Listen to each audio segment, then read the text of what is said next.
Hello everybody, MD Polo here at Range USA in Carmel, Indiana. Today we're going to shoot something new to me, obviously not new to the market.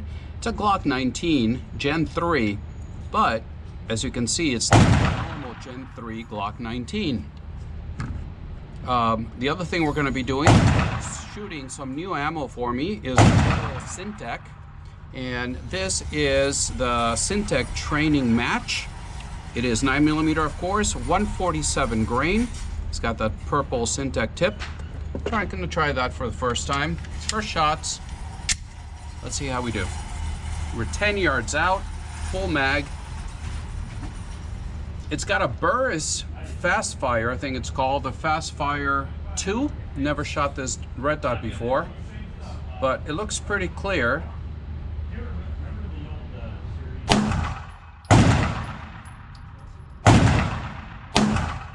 Very heavy.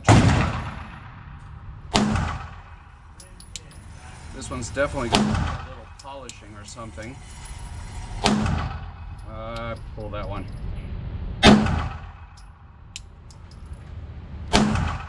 Pulled another one.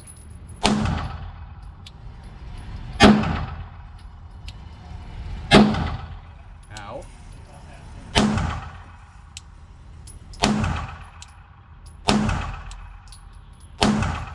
Pulled another one. And I think we're clear now. Empty mag. Empty gun. Let's turn you around. See how.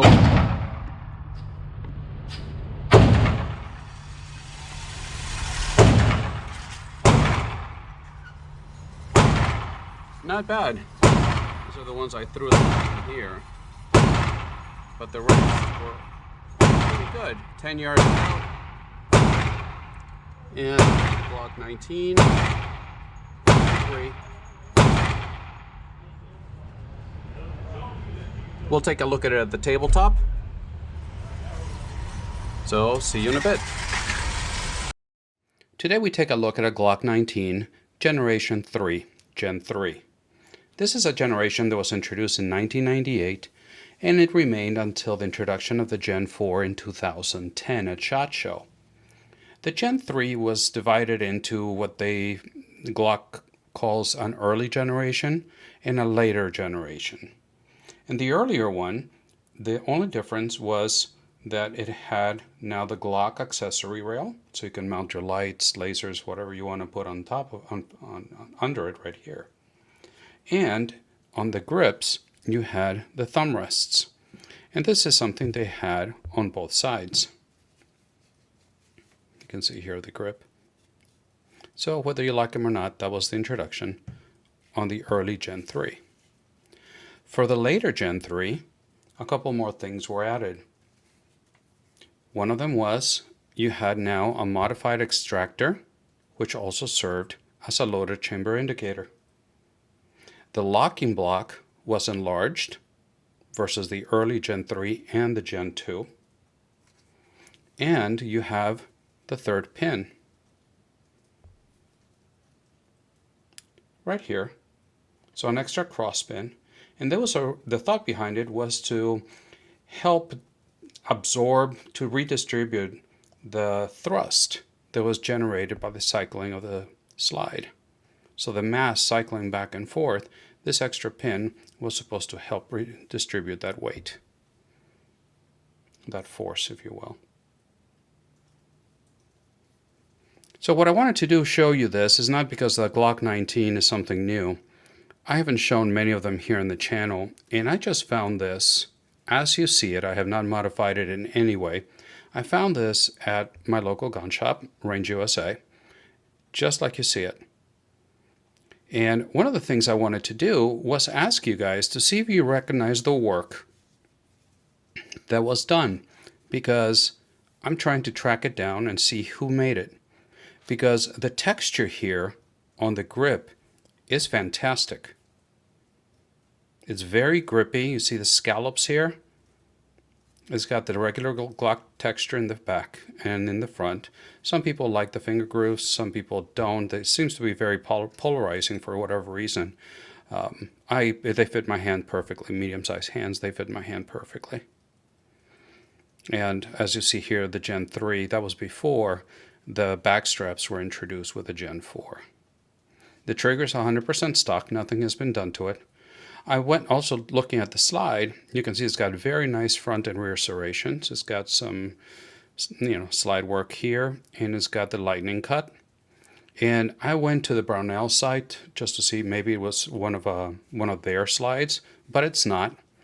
And it doesn't have any markings on it whatsoever. So if one of you guys recognizes, or if you're the company that made it, if you can tell me whose work that is, that'd be fantastic.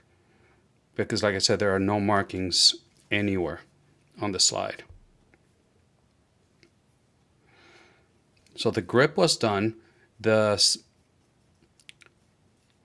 color is obviously a Cerakote. So I'm trying to track who did this, whose slide is this. It's got AmeriGlow suppressor sights. There are night sights, night sight in the front, and it's got a serrated, blacked out in the back. And it came like as you see it, but it's got the Burris Fastfire 2. And as you can see, there's no plate, so it's a direct mount to the slide. The dot works really well, and it's got an on-off switch right here. So you turn it on, and there it is. As you know, cameras don't like red dots. But there it is. So far, the red dot worked really well. You saw in the shooting portion of it. And the only thing is the trigger. Like I said, it's a stock trigger. But the thing about the trigger is that it feels heavier than what the trigger gauge is showing. So I did a 5-pull average of 4.9 pounds. That's not bad, especially for a carry gun. But when you actually engage it, breaking through that wall, you're at the wall right there, breaking through this, I mean, to me, it feels like a 7-8 pound trigger. Reset is right there, typical Glock. And again, I don't know, I'm going to have to pull it again because for me, there's no way there's a 4-5 pound trigger. But anyway, AmeriGlow's my favorite sights together with Heinie sights. And so far, this Burris has been working pretty good. Please let me know, do you have any experience with the Burris? And what your experience has been. I've been very eager to learn. So I'm not going to hold you very much longer. I just wanted to show you this. I got it because I was at Range USA in Carmel, Indiana, my home away from home. And it was a screaming deal. A screaming deal. Apparently YouTube doesn't like it when you put gun values or how much things cost. But the way you see it, with a slide, with the sights, with a red dot, with the grip, the work that was done on the grip, I got it for a little bit over. Yeah. So it came with the original box, 2 mags, 15 round mags. Although the mags, from what I'm looking at, these seem to be Gen 4 mags. Because the Gen 3 mags didn't have this part of it. So please correct me if I'm wrong, but it's got Gen 4 mags. Both of them look the same. So that's all I have for you. I wanted to show you this Glock 19 Gen 3. So the homework for you, what I'm asking of you, is if you recognize whose slide this is, and if you recognize who did this work, what kind of stipple job this is, who made it, I would be very curious to find out and track this down. And the last part of it is, if you have any experience with the Burris Fastfire, I'd like to know what you think of it. Because so far it's been good to me. I haven't thrown it in a river and run over it with a combine or anything like that. But so far for regular range use has been really good.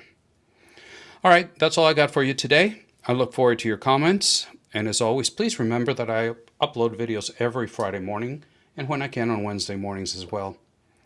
I'm pretty active on Instagram, and there you can see what's coming down the pipeline to the channel way before it hits YouTube. So I would appreciate a follow there as well. We're on our way to 15,000 subscribers, so I can't thank you enough for your support. Thank you very much for watching, and as always, God bless.